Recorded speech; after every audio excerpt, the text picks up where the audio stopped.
Good morning, good afternoon. Welcome to Forum CIV's Glocal Voices webinar on the right to decide.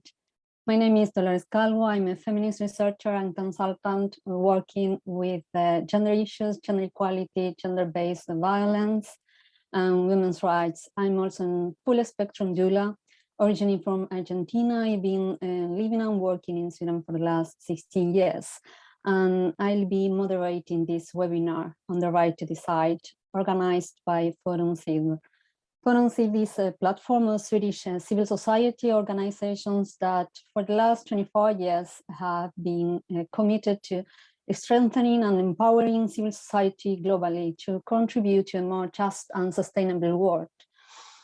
Glocal Voices is this online conversation in which diverse voices from civil society all over the world gather to discuss and exchange experiences from different local contexts. And today, September 28th, is International Safe Abortion Day. And I'm now going to give a bit of a context to this day. The day was first celebrated in 1990 as a day of action for the decriminalization of abortion in Latin America and the Caribbean.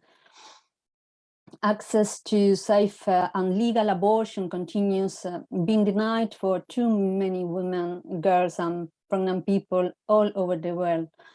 Even in countries where by law women have the right to safe abortion, this right is denied every day. The World Health Organization estimates that 25 million unsafe abortions take place each year. Unsafe abortion is one of the most common causes of maternal mortality. And those most likely to have unsafe abortions and die as a consequence of unsafe abortions are poor and marginalized women in the global south. International human rights bodies have stressed the importance of safe abortion as a human right. Safe abortion is a human right issue because it's about a wide range of rights: right to health, right to no discrimination, right to privacy and integrity, right to protection from cruel and degrading treatment, right to humane and respectful care. In countries where abortion is illegal, those who have no choice but to resort to unsafe abortion are also at risk of prosecution and punishment, including imprisonment, and may also be exposed to cruel and degrading treatment and discrimination. We also know that the full and equal participation of women in society, in their communities, is key to sustainable development. And we know that the empowerment of women is fundamental to achieve sustainable development. The right to safe abortion is about women's autonomy, control over their own bodies, their own lives. It's about women's ability to fully participate in society. When women, girls, and persons who can become pregnant don't have the options to be able to control their reproduction, it impacts on all areas of life: health, education, work. The feminist movement has been fighting and continues to fight for safe abortion and for the decriminalization of abortion as a matter of public health, social justice, gender equality, and the human rights of women and girls and people who can become pregnant. Today, International Safe Abortion Day, we'll be reflecting on all these. And for that, we have a wonderful panel of experts and activists from different countries that I'm going to introduce now. We have with us Barbara Guangada. She is an African queer and trans feminist and gender minority rights activist from Kenya. She has over 10 years experience in trans and gender diverse advocacy in Africa and globally, and she has been instrumental in the growth of the gender identity, gender expression, and sex characteristics movement in Africa. She is the executive director of East Africa Trans Health and Advocacy Network, a network of trans and gender diverse activists and organizations in East Africa. They have 28 members, activist representatives, and organizations based in Burundi, Kenya, Rwanda, Tanzania, and Uganda. Thank you, Barbara, for being here today. Welcome. We also have with us Sandra Mazo. She is a defender of human rights and feminist from Colombia, with masters in political studies and international relations and expertise in gender, human rights, and territorial planning.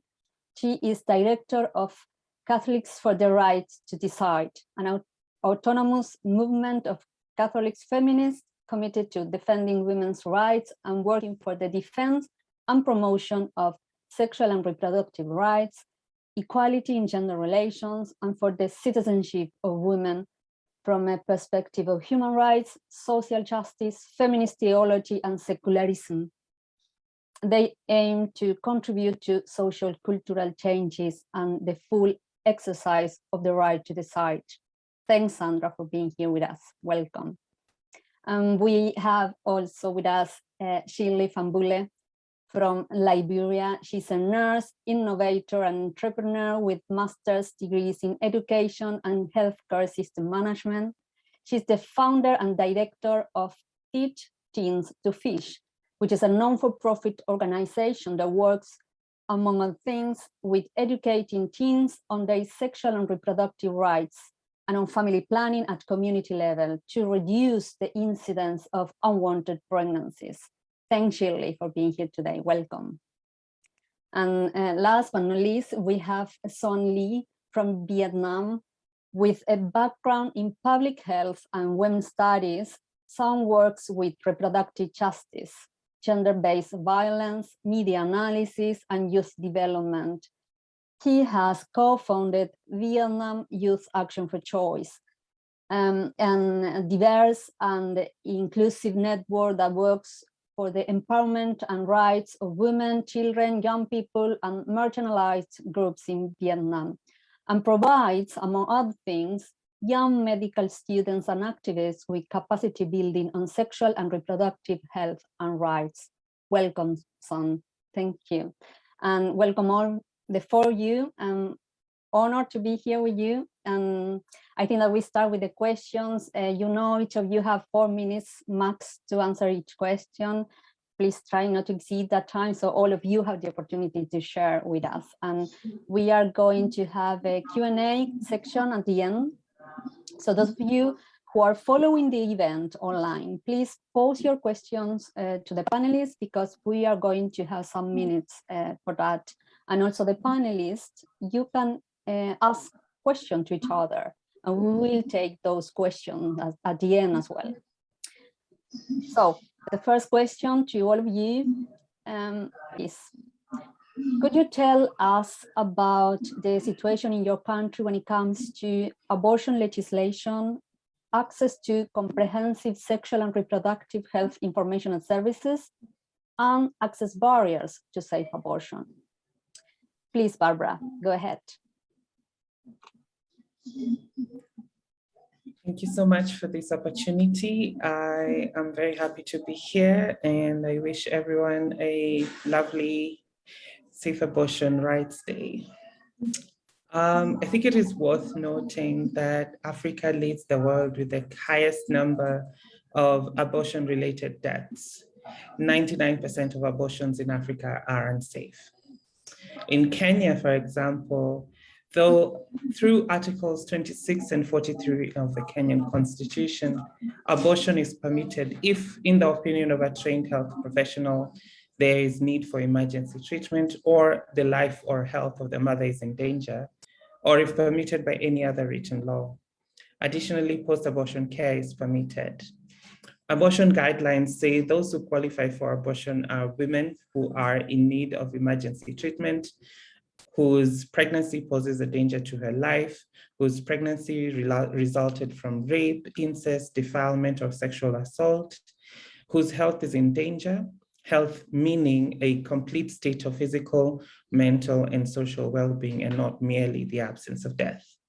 I think the other thing that I found out was that access to safe legal abortion is now a reality for women and girls in Africa's largest Francophone country, and that is the Democratic Republic of Congo.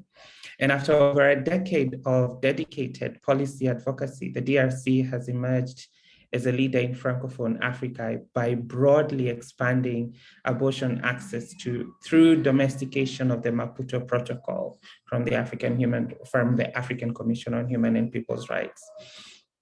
And this is with far-reaching implications for the health, human rights, and future of the over 45 million women and girls of the DRC. But in general, basically, there are only a few countries in Africa that permit abortions. Most of them do have strict conditions, and countries like South Africa and Tunisia do permit abortions without restrictions as to reason, but with gestational limits.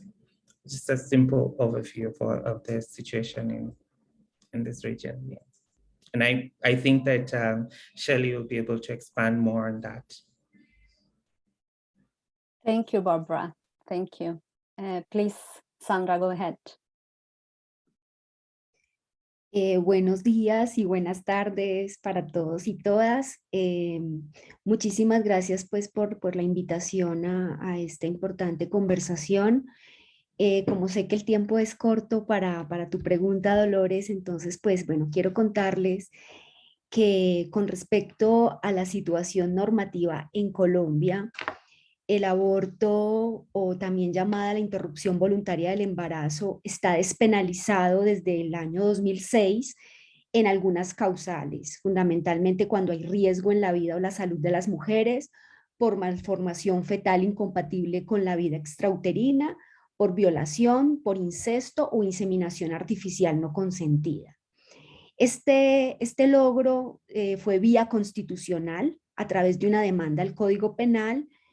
Luego ya llevamos 15 años de despenalizado parcialmente el aborto en Colombia, y pues en estos 15 años se han producido al menos unas 23 sentencias de la Corte Constitucional que han reafirmado la vigencia de estas causales y han reconocido que el aborto en Colombia es un derecho fundamental y un derecho reproductivo de las mujeres. Esto es un logro muy importante porque ha sido vía constitucional. Desafortunadamente, a nivel legislativo, nunca en Colombia hemos podido avanzar. Se han presentado muchísimos proyectos de ley y ninguna ha llegado a buen término en materia de garantizar la autonomía de las mujeres. Ahora bien, con respecto al acceso a la información y a los servicios integrales de salud sexual y reproductiva, podríamos compartirles que a 15 años de despenalizado parcialmente el aborto en Colombia en estas causales, aún persiste mucha desinformación, falta de compromiso estatal para ampliar la difusión de la sentencia y este derecho de las mujeres. La información no llega especialmente a la población más vulnerable, población rural, a las personas con limitado acceso a educación. Y pues y hay que advertir que persiste una gran brecha de desigualdad económica y social que produce profundas limitaciones para el acceso al derecho a la salud en general y a la salud sexual y reproductiva en particular, lo que configura fundamentalmente una injusticia social y una discriminación de género. Y en este último minutico que me queda, pues quiero también advertir frente a algunas barreras que persisten a 15 años de despenalizado parcialmente el aborto. Y es que hay un ejercicio de poder y de negligencia del sector salud que, pese a que existe una sentencia que despenaliza el aborto, impone requisitos excesivos a las mujeres, como por ejemplo juntas médicas, exámenes, autorizaciones innecesarias, violación del secreto profesional, objeción de conciencia institucional, algo que no existe aquí en Colombia, y peor aún, muchas mujeres que están en estas causales han sido denunciadas por los mismos prestadores de servicios de salud. Falta acceso a la interrupción voluntaria del embarazo en instituciones de salud. Hay hospitales que no tienen disponible ni adecuaciones para este servicio, el cual es una obligación en los casos despenalizados.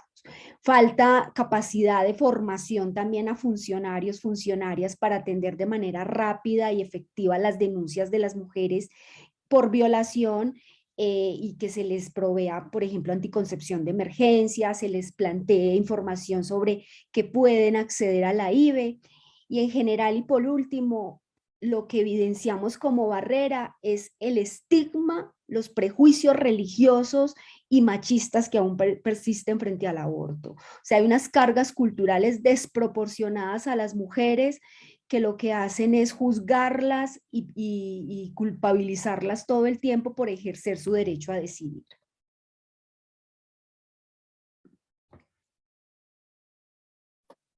Thank you very much, Sandra. Thank you. Shirley, go ahead.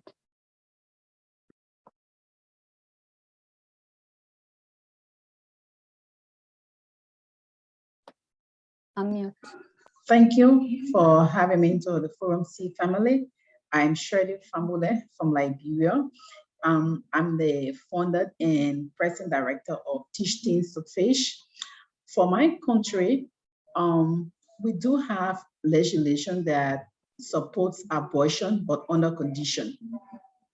All right, and the condition that is under is that the life of the woman has to be threatened, like Barbara said from Kenya, the life of the woman has to be threatened either by rape, by gang rape, or by incest. And then that abortion diagnosis have to be proven by 2 or more professionals, health professionals, either a doctor or physician assistant or a nurse before the procedure can take place.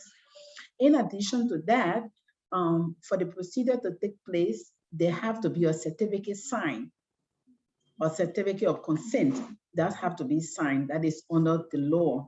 So we really don't have a legislation that has given women the power to decide what they want to do when it comes to abortion.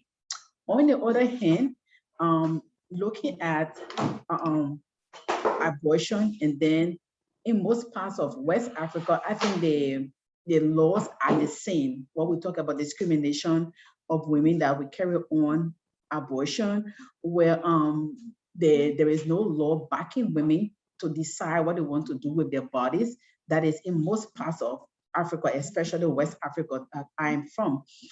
On the other hand, to ensure that we are having our laws intact and women are protected under the law, clinicians that will perform abortion, and probably the abortion leads to death of the unborn child, that person is penalized by the law.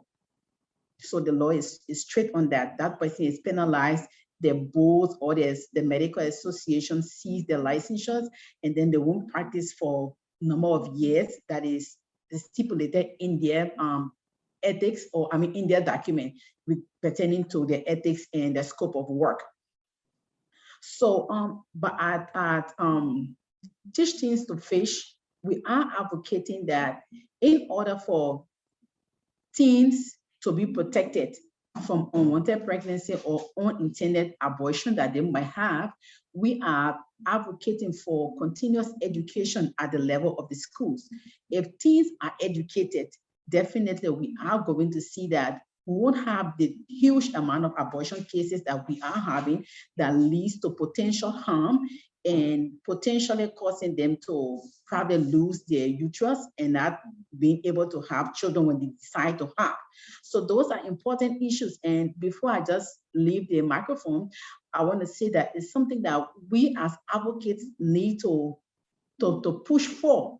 We need to push for women's rights. Women need to decide when they want to do what they want to do with their bodies.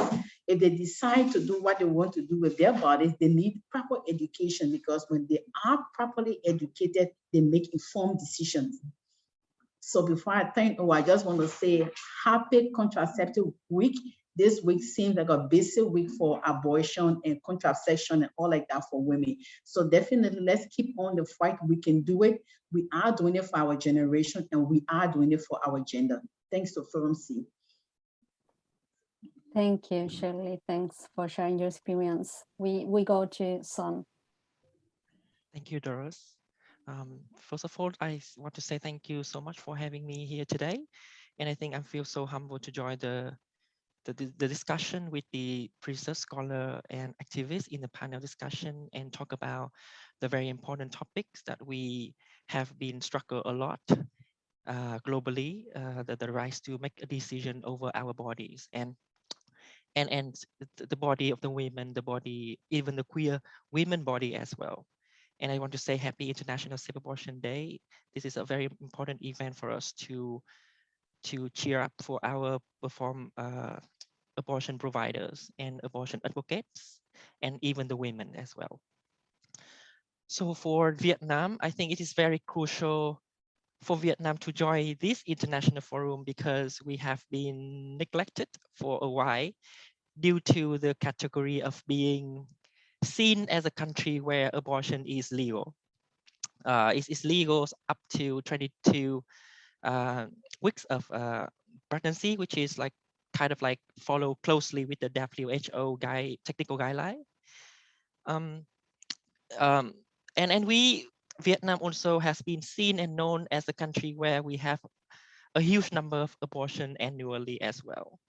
But I think it is again to emphasize that despite the legal ground that we have, women in Vietnam have numerous barriers when it comes to the access to the abortion services and informations with dignities and respect, because we have the cultural barriers, which is seen abortion as taboo and seen abortion as something as a wrongdoing. So I believe that understanding about abortion legalization, the history context of the abortion legalization in Vietnam is very interesting, because we understand even with the legal grounds of abortion in Vietnam, women have struggled and women have not really owned their rights to decide for a while, for even in the early stage of the countries, like from 1945 until even like present.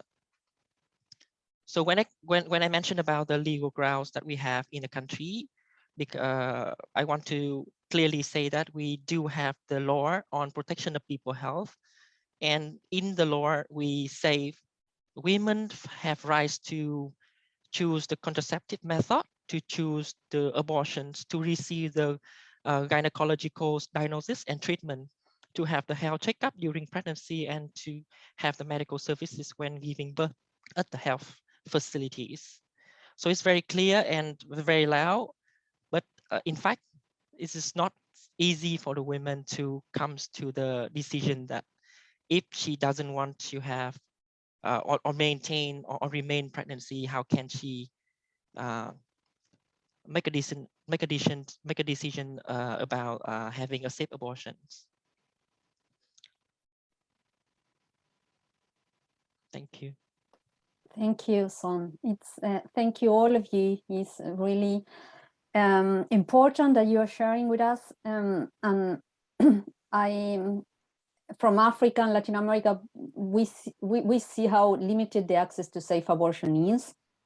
But even in Vietnam, as Son was telling us, that the law is on part of the woman because of this social stigma, and still within the parameters of the law is so difficult because of, as in Colombia, religious and patriarchal attitudes and gender politics. Women and pregnant people don't really have the right to decide over their own bodies. And I think that we really need to see safe abortion as part of a set of sexual and reproductive rights, as Shirley was telling us, that includes access to information about reproductive health and sexuality, options and access to contraception and family planning, and also access to maternal care and safe abortion, of course.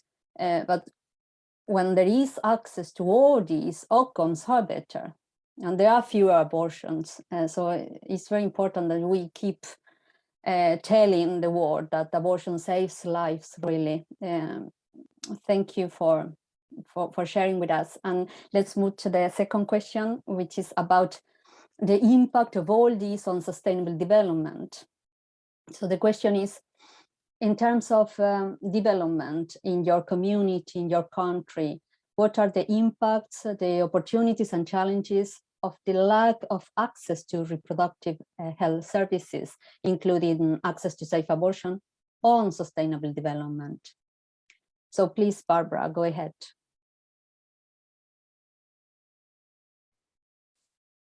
Thank you. I think that while there are measures that have been put in place in terms of access to comprehensive sexual and reproductive health information and services. I think there are still a lot of things that are not in place. For example, in Kenya, Kenya signed a treaty with the Eastern and Southern African Community Bloc towards implementing comprehensive sexual education in schools and in institutions. But up to this point, they have not included that. And it is very important that comprehensive sexual education is implemented, that so that communities and past people, especially those who can get pregnant, need to be educated and have that information, as Shirley has said, that we have seen that there is evidence showing that education leads to a reduction of unsafe abortion, a reduction in unwanted pregnancies. But then also when you're talking about my own community, the trans community, some of these measures are not existent for trans people. They're not existent. There's a lack of comprehensive and culturally competent reproductive care for trans people.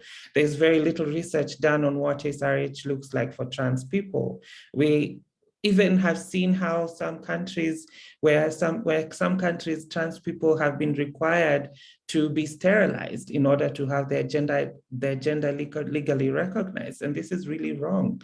And I do have a bit more things to say about this, but I think they fall into the next questions that will come later. So thank you.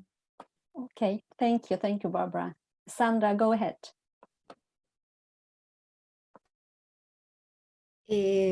Bueno, yo creo que en términos de oportunidades y desafíos en salud sexual y reproductiva y especialmente en aborto, hay muchas y en diferentes niveles y quiero un poco desarrollarlo en esos niveles. Uno, creo que hay oportunidades y desafíos a nivel institucional del Estado y lo pienso en clave de la situación de Colombia.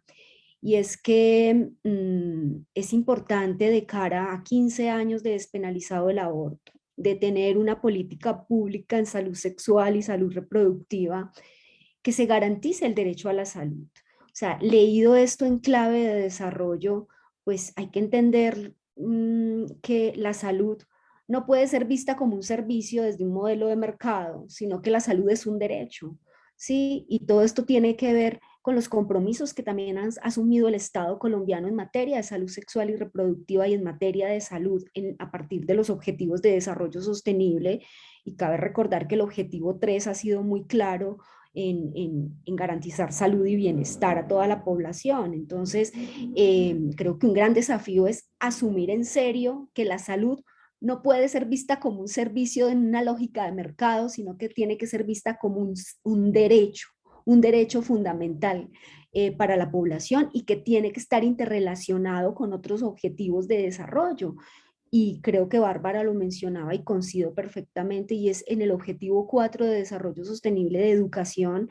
Es importante empezarlo a ver también en clave de educación sexual integral. Nuestros países necesitan una mirada en educación que permita entender la sexualidad y la reproducción en la integralidad.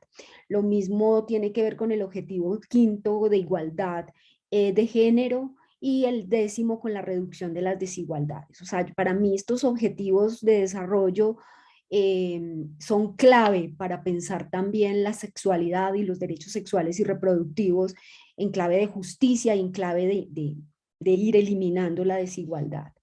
También, sin duda, es importante en términos institucionales que se generen las condiciones para que se cumpla la normativa. Colombia es un país que en términos de normativa todo lo firma, una normativa casi poética, pero en términos de incumplimiento definitivamente nos está mostrando que entre la norma y la práctica hay una brecha muy grande. Entonces es importante como oportunidad y como desafío, pues cumplir con la norma. Y en términos, por ejemplo, de la IVE, no se está sancionando y no se está haciendo un control a las instituciones y a las personas que están evadiendo la garantía de los derechos constitucionalmente reconocidos. Igualmente, creo que es importante trabajar hacia garantizar la secularización del Estado. Vemos que la injerencia indebida de visiones fundamentalistas religiosas en asuntos que competen al Estado, especialmente en temas como la salud sexual y reproductiva y la interrupción voluntaria del embarazo, es una limitante muy grande a la hora de pensarlo desde una ética pública y desde el interés general y no desde morales particulares. También creo que hay un desafío internacional y es propiciar más financiación, más apoyo para avanzar en la promoción y la defensa de la salud y los derechos sexuales y reproductivos. También hacer llamados a nuestros estados para que cumplan con la garantía de estos derechos fundamentales en materia de derechos sexuales y reproductivos. Y como organizaciones en estos últimos 18 segundos, organizaciones de la sociedad civil tenemos la oportunidad de seguir avanzando desde las alianzas, desde la cualificación. Esto es un movimiento que está creciendo mundialmente y tenemos que situar este tema en la agenda de la democracia, en la agenda de los derechos humanos, y hay que seguir avanzando en nuestros países y en nuestra región en América Latina hacia la despenalización total del aborto.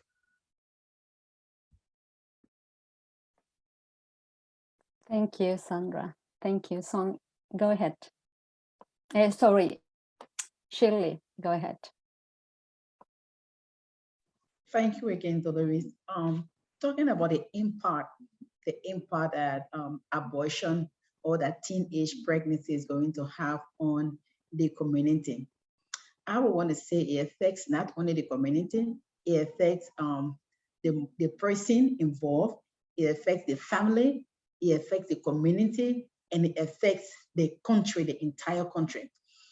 And these are some of the reasons why we find out that we have those of us from developing countries, we are still lacking behind. We are still lacking behind in development in a lot of things. So the impact that lack of education is having on the community and the country and the individuals involved that are getting pregnant, the first thing I want to talk about is that we have increased high school dropouts. Very huge. So in my country, about 65% of our population are teenagers, they're young people. So definitely to keep them in school, to keep them doing what it's supposed to do, we are responsible to make sure that we put for bills, we put for laws that will support proper sex education in school. In addition to that, another effect that is going to cause is malnutrition. If we have a lot of teen mothers that won't be able to care for their kids properly, definitely we are going to have retarded growth. And then as we move from one generation to the next generation, you find out that you're going to have a whole generation that won't be able to process things adequately because of the lack of some macronutrients that they missed down the line because they came from a single parent, the parent wasn't able to provide the right nutrients that they needed to survive. Another impact that is having is increased adolescent pregnancy. So definitely, sex education is very, very important and it is paramount. So I would just want to go back small to say what we are doing at Teach Teens to Fish. At Teach Teens to Fish in Bomi County, the western part of Liberia, we're working with two groups of people. The first group of people are those that are in school. We are doing all we can do to keep their feet to the fire, giving them the education that they need, sex education. We are working in 7 high schools, and in those high schools, we have health clubs. During the health clubs meeting, we gave them education that they need to stay away from pregnancy. We preach abstinence, we preach the use of condoms, and we preach the use of being faithful to one sexual partner if you are sexually active. Those are things that we cannot divorce ourselves from. Okay, if they are sexually active, they have to do it, but then we need to give them the right information that they need based on the legislation that we have in our various communities or our various countries. In addition to that, we have teens that have dropped off from school, either because they're pregnant or for some other health reasons. For those ones, we are working with them at the community level, teaching them life skills like doing pastry, arts and craft, making soap, so that they are integrated into the society and get back to school. Because we are of the conviction that it's not because you have had the first pregnancy or your first abortion, it means that life is just going to shut down on you. You still have opportunities. And those are the things that we need to be advocating for, so that the youthful population come to a place where they are able to make informed decisions for their very lives. Thanks again for having Teach Teens to Fish. Thank you, Shirley. Go ahead, Son. I think in Vietnam, we have the similar situation as the situation in the country where Barbara live in, where we do have the many opportunities. We do have the legal grounds for safe abortion, for contraception, for comprehensive sexuality educations. Last year, we do have the brand new guidelines, very detailed, to assist the school how to integrate comprehensive sexuality education into school, like the public school.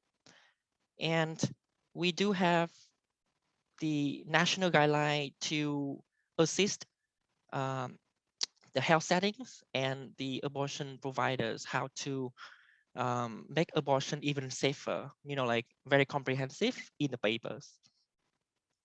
But the facts, I think the fact is, it's also like the challenge that we have is everything is, it's just in the papers, and we do not really see the progress of the implementation and how it's laid out in the realities and how it support the people and the young people in the community and so the women. Vietnam is popular on the internet about the huge number of abortions. We have like 300,000 to 400,000 annually abortion cases. And every time people think of that numbers, they immediately think about the solution, how to stop abortion. And they forgot to reflect on the fact that why abortion is that high, because of the issues of lack of the, issue of the unmet need of the contraceptions. We do have nearly 40% of the women, the married women, do not receive any kind of counseling before they decide getting contraceptions.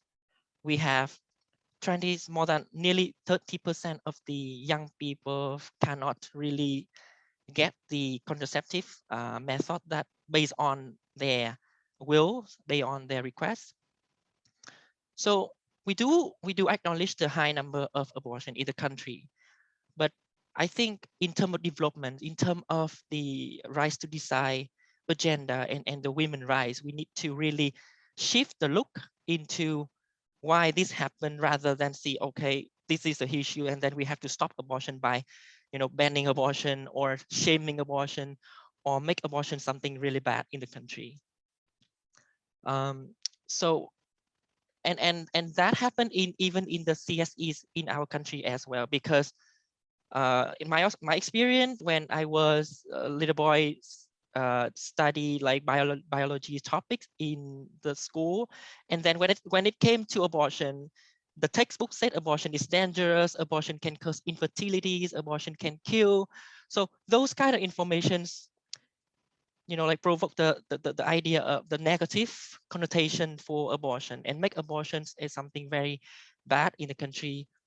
And then it's fear peoples. And then every year we see women who cannot go to the legal and safe abortion clinics. They went to the backyard abortion, or they did the abortion themselves. And then we did witness a few deaths of women due to the unsafe abortions reported on medias. And then I think that issues raise the concern about how we need to make abortion not just safe, but even safer in a country like Vietnam, because we have so many opportunities to push it forward. Thank you. Thank you. Thank you, Son. Thank you. Thank you all.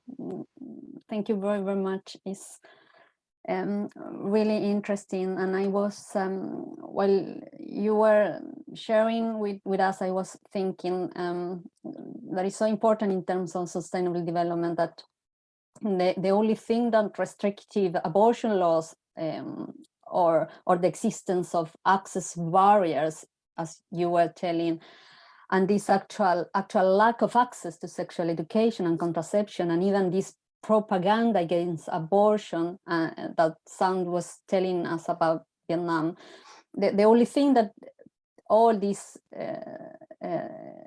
do is to put women and girls and pregnant people at risk. So it affects their life and health and education possibilities and economic participation and all the sustainable development goals, as Sandra was saying.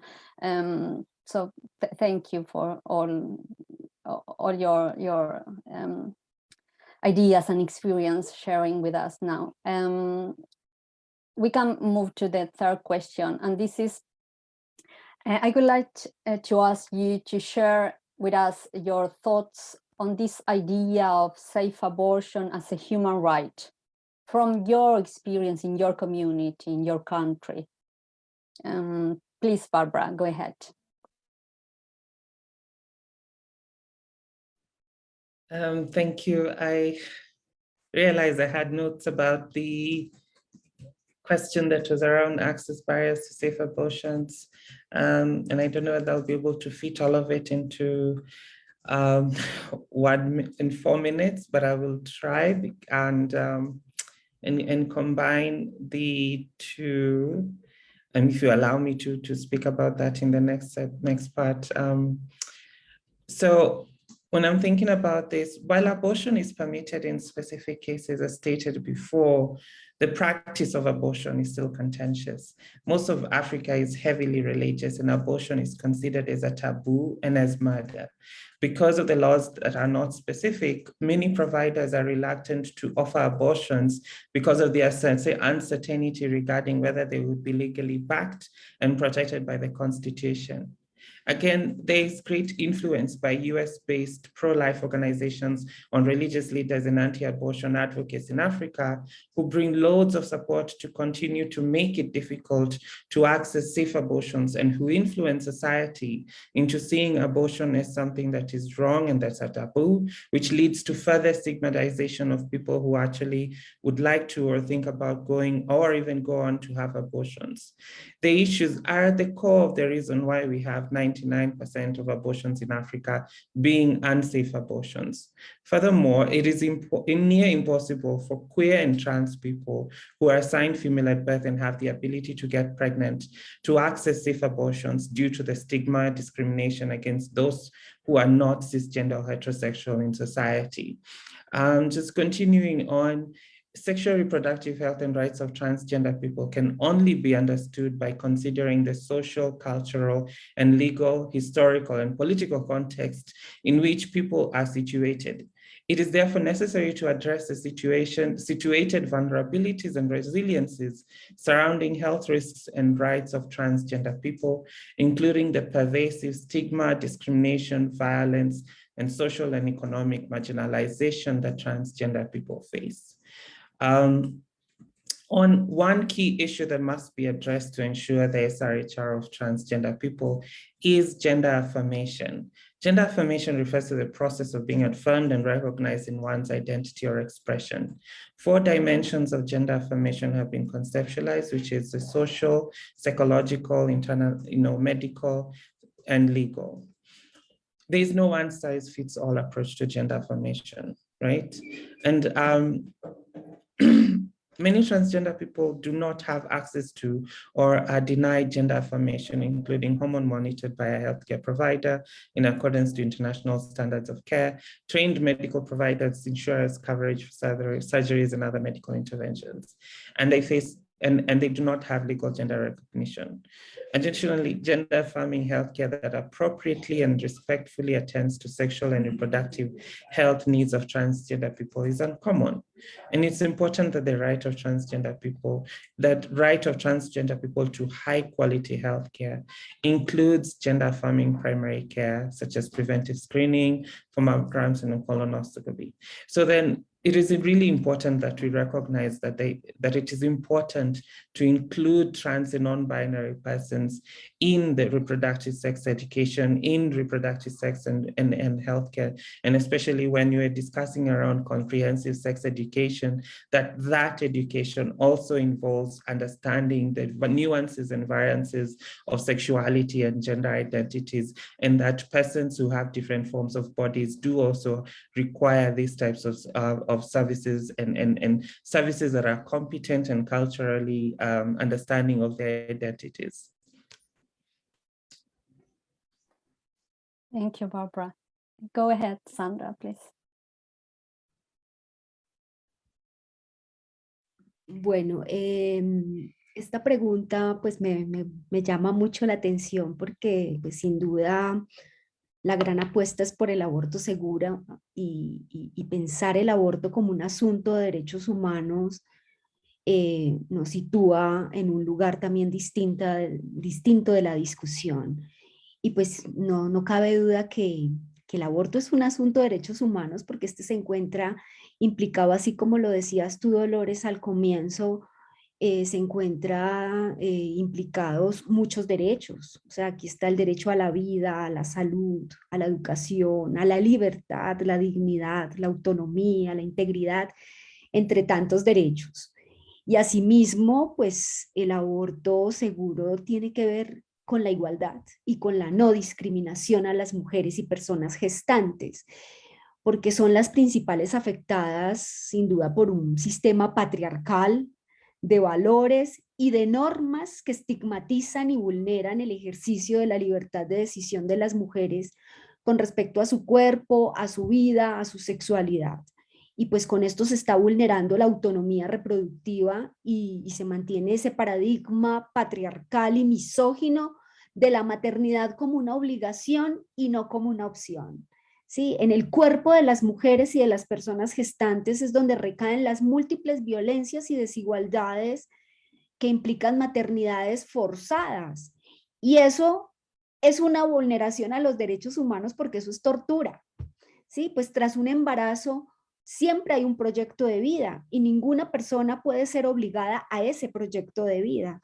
Entonces la maternidad pues no son 9 meses de embarazo, sino que es todo un proyecto de vida que no solo implica a las mujeres, sino a los estados, a la sociedad en su conjunto. O sea, por eso cuando hablamos de este tema decimos es que un hijo debe ser un proyecto planeado, deseado, y un compromiso del Estado por generar las condiciones para una vida digna para todas las personas que habitamos este planeta.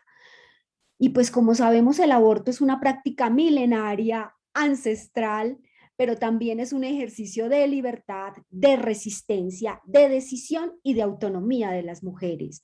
Por eso quiero resaltar en esta pregunta 3 aspectos. Uno, que necesitamos desestigmatizar el aborto porque una mujer que aborta nunca será una delincuente, pues el aborto es una decisión basada en la libertad de conciencia y por lo tanto es una decisión ética y es una decisión con muchísima responsabilidad.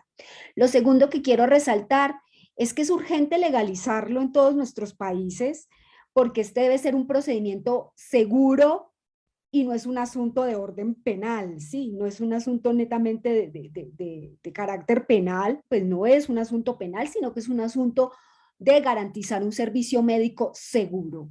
Y tercero, es una decisión, cuando tú lo preguntas como derecho humano, me lleva a pensar que esto es una decisión legítima, ¿sí? Por eso, aunque en muchos países no es legal el aborto, aunque esperamos que lo sea, considero que es un ejercicio de autonomía y de libertad de las mujeres frente a su vida y frente a su cuerpo y que debe ser respetado. Entonces, pues yo creo que finalmente en el aborto están implicados muchos asuntos, muchos sentimientos, creencias y emociones, y es un debate inacabado, pero lo que sí hemos tratado de situar desde muchos lugares en esta agenda por el aborto seguro es que se respete el derecho a decidir en un marco de derechos humanos que implican muchos derechos en su conjunto y que están dialogando y que están interrelacionados. Por eso, yo creo que además de tu pregunta, Dolores, el aborto seguro es un derecho humano, pero también es un asunto de justicia social, de salud pública y de equidad de género. Thank you, Sandra. Thank you, thank you. Please go ahead, Shirley.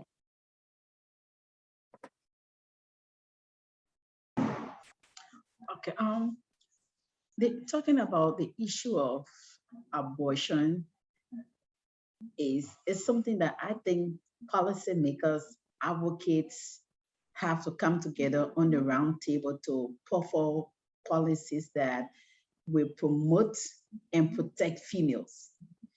In as much as for some countries like Liberia, that abortion is illegal, you can just walk to the facility and say you want to do abortion, your life has to be threatened, and then that has to be diagnosed by a certified medical practitioner.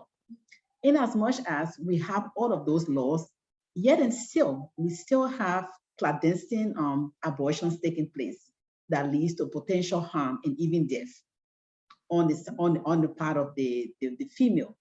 So I think it's important for policymakers to come together to make laws and make sure that they are passed that will protect females.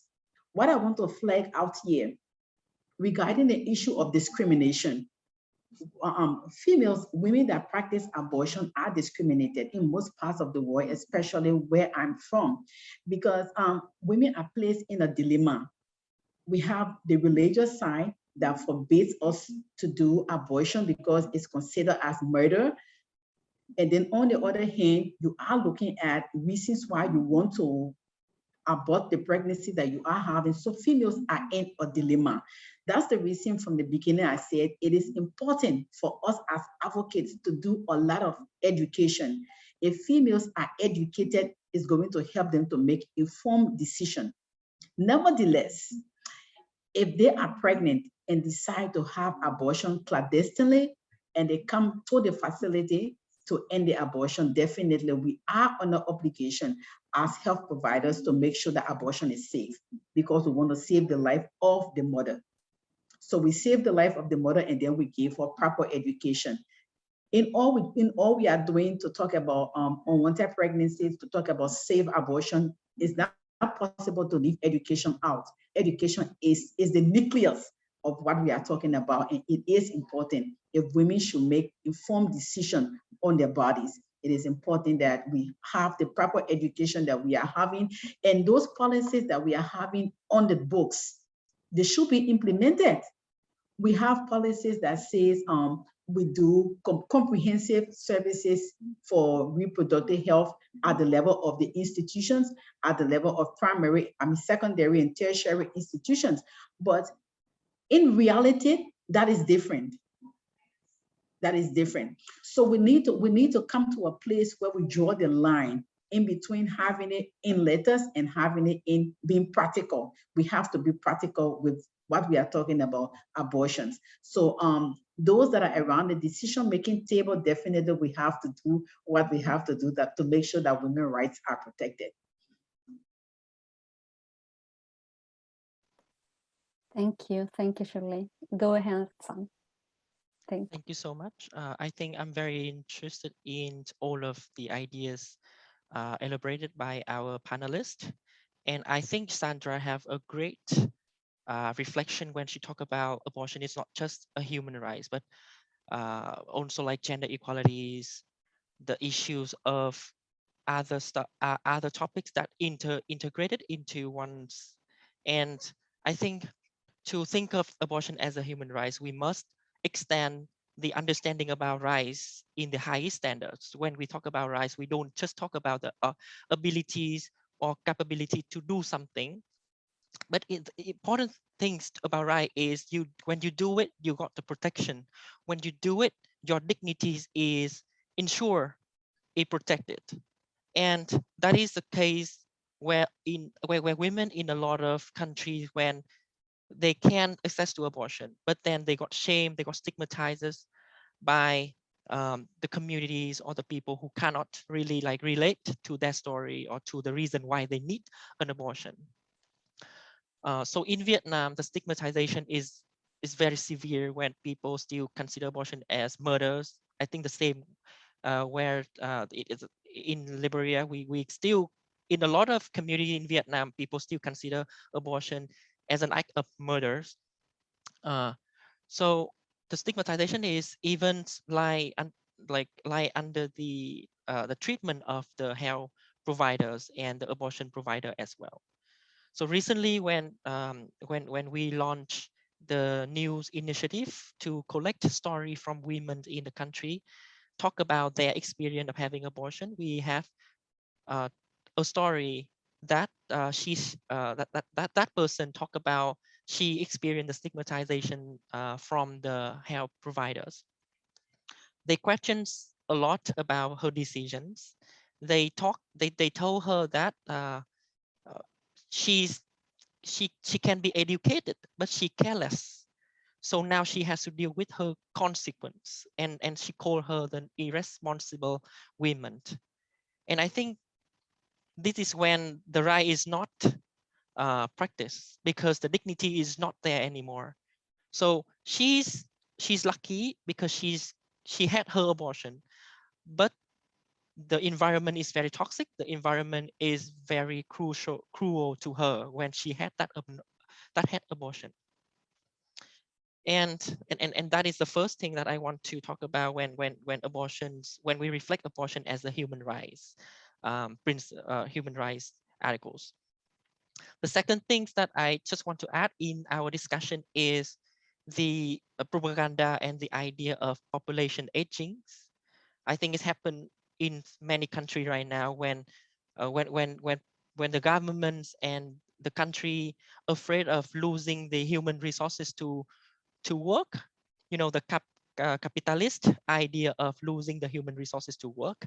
And now the solution is to put pressure on the women, because the women is the one who responsible. Now the women is seen as the pivotal responsible for the reproductions, to renew the human resources. And then once again, even in Vietnam, once again, when it's come to the population aging agendas, we have a very conflicting policy that encourage women to have baby, encourage women to marry, and that is just horrible to think of the abortion as the human rights, particularly in a country like Vietnam, where we have another laws that allow women that recognize the rights to have abortions of the women and of other peoples.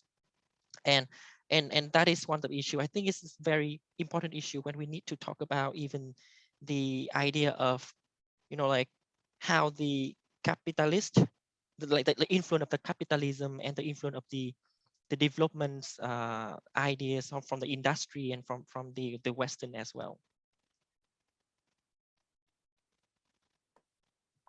Thank you, Son. Thank you very much, all of you. You are, I'm full of ideas when I listen to you. I think it's very important what Barbara was saying, in particular the situation of transgender people not being recognized as people with right to have access to reproductive, sexual, and sexual health and services. And then I was listening to San and to Sandra as well, and this idea of how many human rights intersects in this issue. Really, how this in Vietnam, even if when women have access to safe abortion, it still needs to bear with this stigma and degraded treatment. So the right is not really fulfilled, and then this thing about forced motherhood as torture, as Sandra posted, so really is really forcing someone to an unwanted pregnancy, forcing someone to seek an unsafe abortion is really a violation of the human rights. And I would say that illegal abortion is even a form of gender-based violence. It's violence on the part of states and governments that systematically deny or don't provide access to safe abortion for women and pregnant people. And as San was also saying, and Sandra as well, this is about control and power, and it's about patriarchal oppression towards women and pregnant people. So thank you very much. So I think that everybody has really clear that abortion is not a crime and that women and pregnant people are not criminals. I think that this discussion is very important. Thank you all, really. I think that we can go to the last question. We know that in the last 25 years, many countries have moved towards more progressive abortion legislation, sometimes recognizing that access to safe abortion is essential for protecting women's lives and health. At the same time, we see a backlash against abortion rights, with near total ban on abortion being enforced in some places. In this context, feminists around the world keep fighting for abortion rights. So my question is, would you share with us your experience with advocating for safe abortion and its decriminalization in your country or in the countries your organization works? So we start with Barbara again. Please, Barbara, go ahead.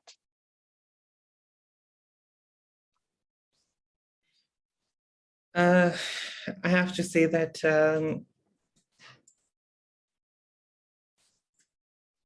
abortion advocacy, advocacy on safe abortion and its decriminalization is work that is being done by quite a number of activists who are mostly women's rights activists, girls and women's rights activists. And what we have is a situation as trans communities. We don't really have a lot of work that is being done by trans communities and trans movements, specifically relating to safe abortions and abortions in general. And this is because trans people, and especially trans people who have the ability to get pregnant, do not have those conversations. There is a lot of stigma and discrimination associated with pregnancy in general among the trans movement and trans communities. And also just from an external point where the idea that trans people are sexually active and can sexually reproduce is unheard of. And again, even the current situation is that majority of the advocacy work that is being done is focused on cisgender heterosexual girls and women, and almost never mentions queer and trans people and people who have the ability to carry a pregnancy. And it is really worth noting that the historical pathologization of transgender people by medicine has resulted in transgender communities being highly mistrustful of medical establishments and healthcare settings and contexts, including those which deliver sexual and reproductive healthcare. Transgender people have often had to be resourceful in going outside the medical system, which has traditionally excluded them, to get their needs met, such as procuring street hormones, consulting peers for doses, other advice, and especially also in engaging in unsafe abortion, backdoor abortions for those who have unwanted pregnancies. However, these practices are not without risk. And so it's important that we invest in transgender communities through funding and capacity building that represents a critical component of ensuring sexual and reproductive justice for this historically undeserved and underserved and stigmatized population. We need to be drawing on the lived experiences of transgender people and cultivating strong partnerships with the transgender community and allies that will ensure that public health efforts are culturally responsive to the sexual and reproductive health needs and rights of transgender people, that we also garner trust of the community, acknowledge and celebrate their gender and sexual diversity, and leverage population strengths and resiliences to maximize impact. I think one of the last things that I need to say, and I think people don't understand, is that transgender people do get pregnant. Transgender people also have unwanted pregnancies. Transgender people also have, they sexually reproduce. And so it's important that we do not ignore our community based on their gender identity or gender expression. I think it is time for the abortion rights movement to also recognize the nuances and the struggles that trans and non-binary people face, and also other queer and sexual minority groups that also require these services. And it is important, again, to reiterate the importance of comprehensive sexuality education that also includes understanding sexuality, gender identity, gender expression, and sex characteristics. Thank you, Barbara. Thank you very much. Sandra, go ahead, please. Bueno, sí, sin duda, pues todo lo que han aportado aquí es un aprendizaje y un compartir de experiencias súper interesante que quisiéramos como seguir en la conversación por estar en lugares tan distintos y con experiencias que nos oxigenan tanto. Pero bueno, como el tiempo es corto, bueno, para responder a tu pregunta, Dolores, pues sin duda, yo creo que todo lo que hemos ganado en materia de aborto ha sido producto de las luchas feministas y el movimiento de mujeres. Y como todos y todas sabemos, no es fácil, y menos cuando lo que estamos transformando es un modelo patriarcal y machista.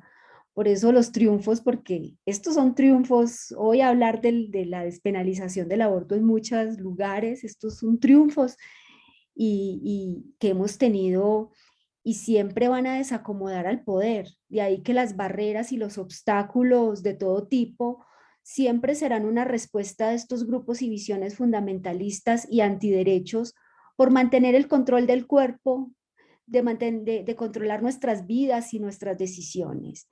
Y por eso pues no nos van a sorprender y no nos van a inmovilizar, por el contrario, nos anima a seguir avanzando, porque esta lucha es por respeto, es por dignidad, es por libertad y es por el derecho a decidir de las mujeres. Y en ese sentido, en Colombia, a pesar de lo importante que ha sido lograr en 2006 la despenalización parcial del aborto, y de todos estos años en los que hemos luchado por mantenerlo ganado, nosotras no hemos parado, así como nadie ha parado ni ha descansado ni un minuto para lograr la despenalización total. Por eso hoy quiero compartirles que estamos fortaleciendo, nos estamos uniendo y articulando alrededor de un movimiento que se llama Causa Justa, en el cual confluimos más de 90 organizaciones y cientos de personas en nuestro país, donde cada vez se están sumando más personas. Y esta es una iniciativa donde nos hemos juntado para defender una causa muy justa, y es la de sacar el aborto, sacar el delito del aborto del Código Penal. Por ello hemos interpuesto el año pasado una demanda ante la Corte Constitucional, donde pedimos que se elimine el aborto, que no sea un delito, sino un servicio médico, y así como, pues, como reza en nuestra normatividad, buscamos con esto que el aborto sea reconocido de manera coherente como un derecho fundamental de las mujeres y de las personas gestantes, pues porque en Colombia resulta muy contradictorio que el aborto en nuestro país es al mismo tiempo un derecho y es un delito. Entonces, en menos de un mes vamos a esperar la respuesta de este fallo de la Corte Constitucional frente a esta demanda colectiva del movimiento Causa Justa, en el que esperamos darles muy pronto esta gran noticia, primero a las mujeres y personas gestantes en nuestro país, y queremos darle esta noticia al mundo de que en Colombia vamos a despenalizar el aborto. Estamos a menos de un mes de este fallo en la Corte Constitucional, tenemos muchas esperanzas porque esto es una causa justa y ya es tiempo de que en nuestro país dar un paso adelante por el reconocimiento de los derechos de las mujeres. Y bueno, esto por supuesto tiene que ir acompañado por seguir fortaleciendo el trabajo en torno a la despenalización social del aborto, lo que para Católicas por el Derecho a Decidir lo mencionamos como despenalizar las conciencias, pues porque no basta con el aborto legal, sino que las conciencias y los cuerpos de las mujeres siguen penalizados y atrapados por el miedo, la culpa, el pecado. Entonces, pues por eso también hay que trabajar a la par con eso. Entonces, pues lo que quería compartirles es que estamos con una causa justa y es eliminar el delito del aborto del Código Penal. Así que pronto les daremos la noticia. Thank you, Sandra. Thank you. Thank you very much. Shilly, go ahead, please.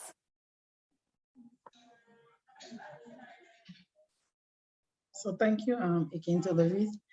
Regarding advocating for abortion, I think we are still far away, especially for us in most parts of West Africa, considering that a lot of our population, we are heavily religious and see abortion as murder. So we are very, very far in coming to that. That is why initially I said it is good that policymakers and advocates come together to put for bills, talk to the legislation to put for bills that would be in the interest of women, in protecting them from discrimination, helping them to have safe abortion if the need arises.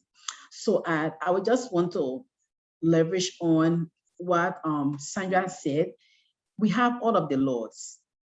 We have all of the laws on the books, and then having those laws, if they are not implemented, meaning that they are not in our interest.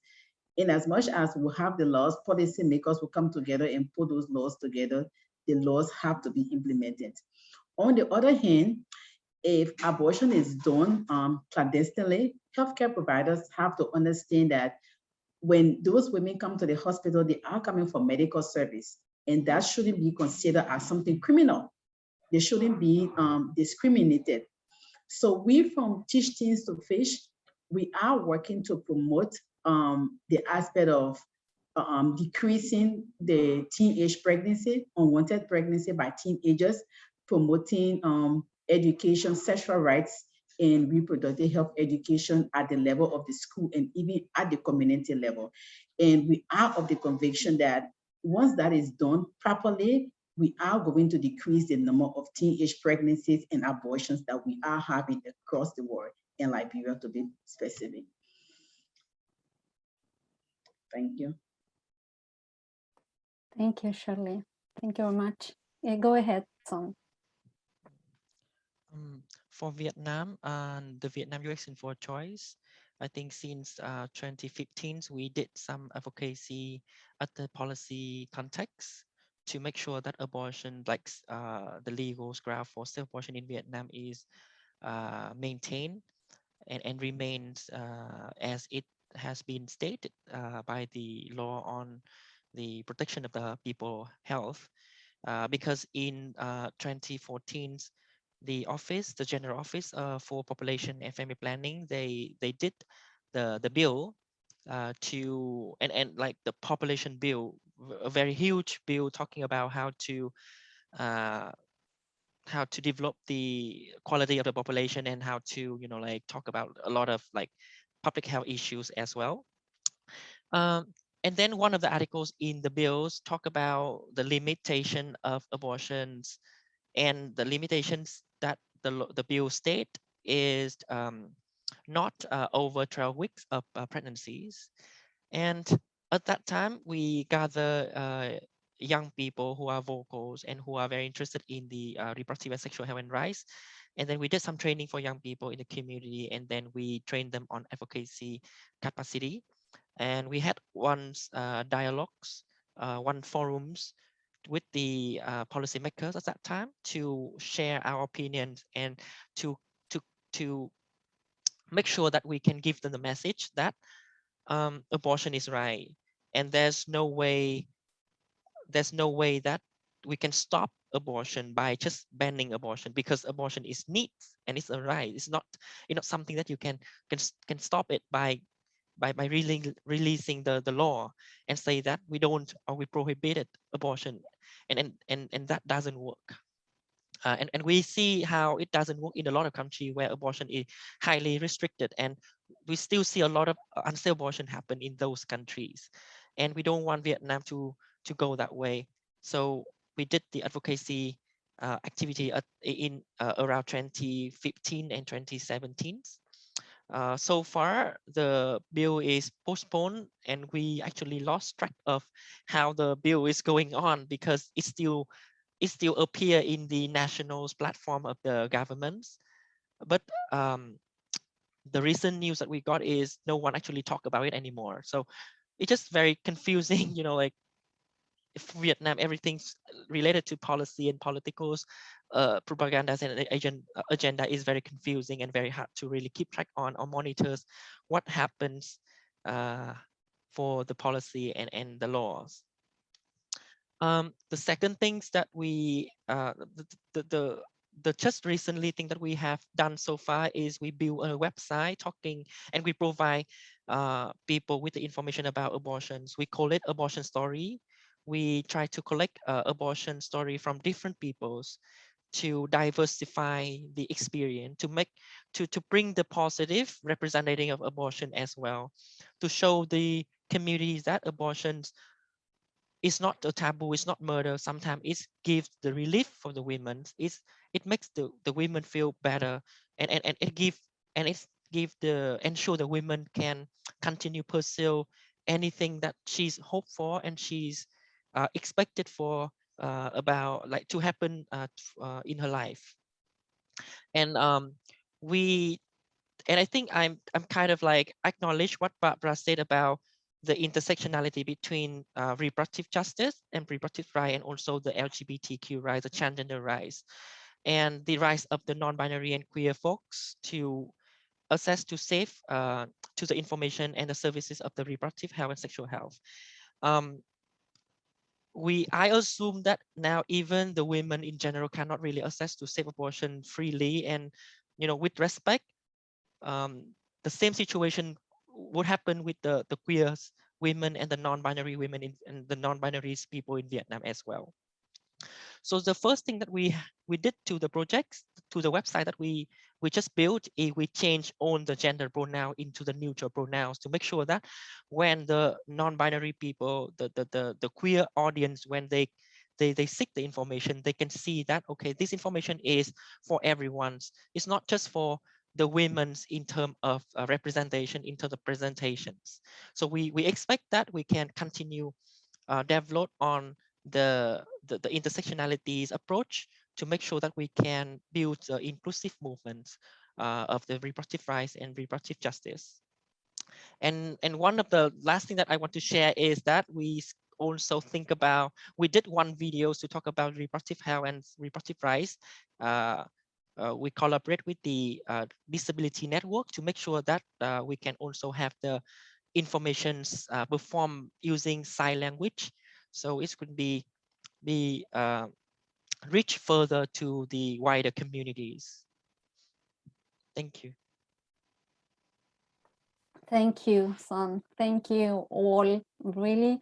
Again, my head is full of ideas and we don't have much time, but it's really moving listening to you all activists. And I agree with Sandra that this opportunity to learn from each other, and this is the idea with Glocal Voices, really. But there is something that I want to stress, something that Barbara said, this stigma that transgender people face that make that even advocacy is difficult. So funding and capacity building because transgender, queer, and non-binary people also get pregnant and need safe abortion. It's very good that Son shared with us how they work on this in Vietnam. And then, of course, very important in terms of advocacy, working with youth population, and in different ways. Son and Shilly been sharing about this, training people not only on their sexual rights but also on advocacy strategies. And I was also thinking, when Sandra, for example, referred to this need to decriminalize consciences in Colombia, and Son tells us about this social stigma on abortion in Vietnam, and I think how from very different countries in terms of abortion legislation, but still facing similar problems.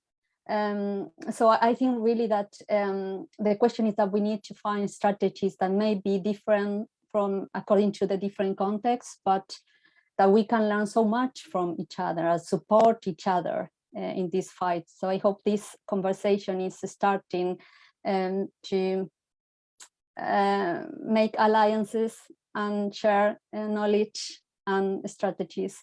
And I think that we have some minutes for if you have some questions.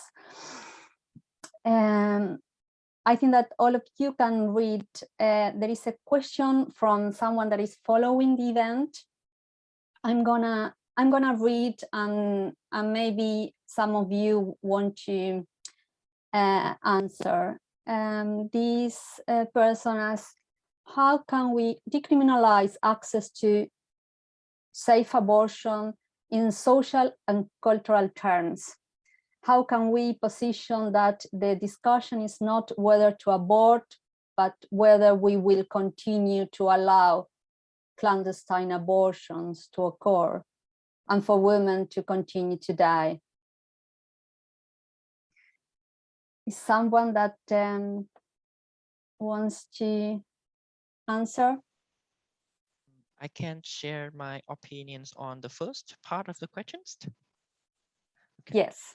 So I think I think this is a very interesting question when we talk about how we not just decriminalize or create the legalizations in terms of political ground, but how to make abortion accessible in terms of social and cultural terms. And for me, I think I believe when it's come to the social and cultural terms, abortion stigma is very persistent. And the only thing that we can do is continue to interject and intervene in how people understanding about abortion using evidence-based informations and using the diversified information and representation of abortions, because the practice in Vietnam is when it comes to abortion, the representation even in media is very negative, and it's portray abortion as something very bad, bloody and tearings and horribles, and women who had abortion is evil, is cruel. So any kind of way of portraying women and portraying abortions like that in media is also the opportunities for activists and for people to really change it by represent more diversified, more positive image of women and story of the women, and to make sure that people understand that this is a healthcare.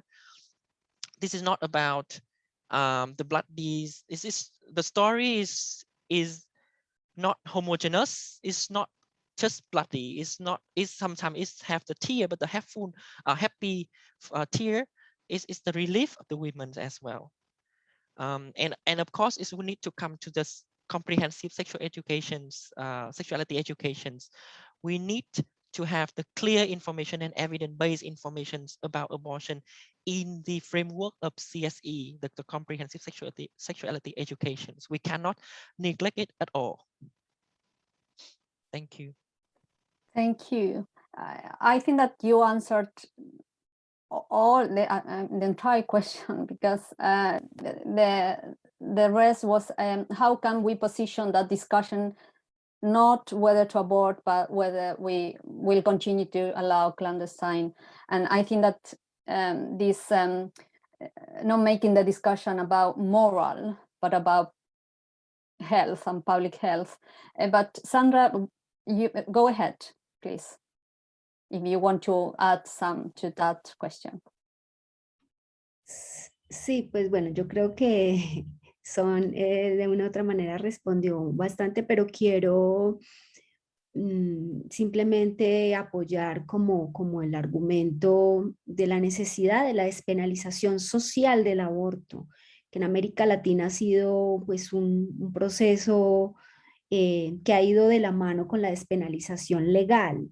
Y despenalizar socialmente el aborto y culturalmente implica cómo la sociedad empieza a entender la conversación sobre el aborto desde la agenda de la democracia.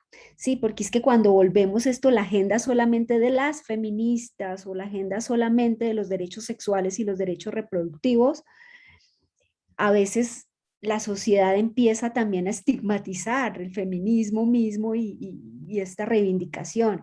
Yo creo que hay que trabajar mucho para que el aborto realmente se convierta en una agenda de la democracia, en una agenda y una responsabilidad del Estado, de la sociedad, y que sea una conversación pública y que cada vez sea una conversación menos criminalizadora, menos estigmatizadora, y por eso es que nosotras por lo menos insistimos mucho en la necesidad de despenalizar las conciencias. O sea, no hay que echar de menos, no hay que minimizar las culpas, las creencias de nuestros pueblos y de nuestras sociedades, y hay que dialogar con esas creencias, desculpabilizando y desmontando todo este patriarcado que está detrás de la penalización del aborto y de generar las culpas y de generar el pecado y de generar esto como si fuera algo malo. Entonces yo creo que ese trabajo social y cultural tiene que ver con no minimizar esa discusión y esa conversación social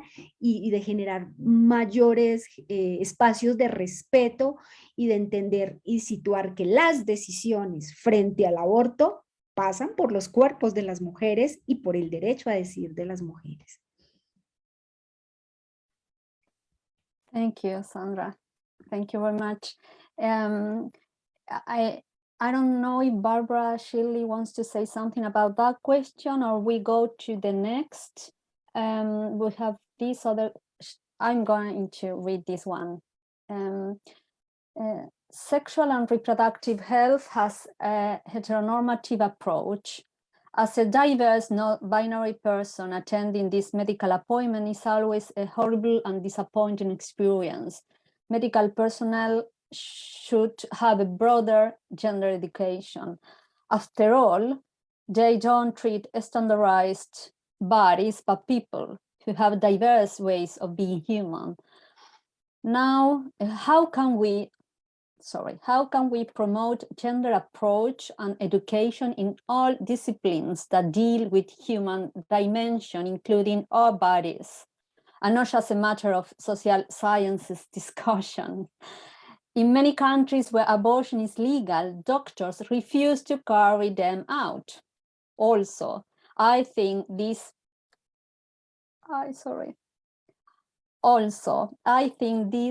would change how we approach sexual and reproductive health, education, and rights. Barbara, you want to start? Yes.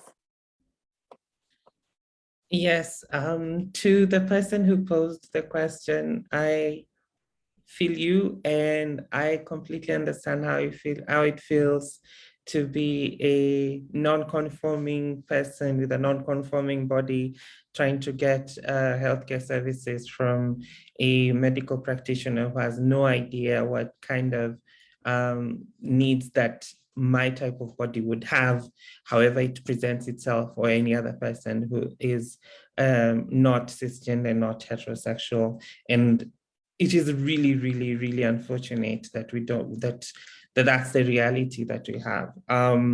While I was reading through your question, I was thinking that I think all of us on this panel have really talked a lot about the need for education, the need for comprehensive education that permeates across society, but I think also that really emphasizes on comprehensive sexuality education amongst young people that can continue to extend to the older generation, because we all know that older people have a difficulty in changing their minds.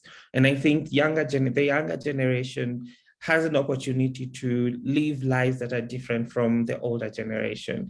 And if we start there, if we start with educating the younger population, then we are going to start seeing less and less instances of unsafe abortions, less and less instances of unwanted pregnancies. But when you're bringing it specifically to issues around non-binary persons, transgender people in terms of accessing their healthcare, I think for me, my idea and a challenge to all of us who are listening in and all of us who are on this panel also is to begin speaking and doing work, as I talked about, capacity building and working with our communities, because a lot of us here have that capabilities, have that experience, but we only centered around our own little cocoons of what we're dealing with, whether we're dealing with young women, whether we're dealing with young girls, but we don't really have an idea and thinking about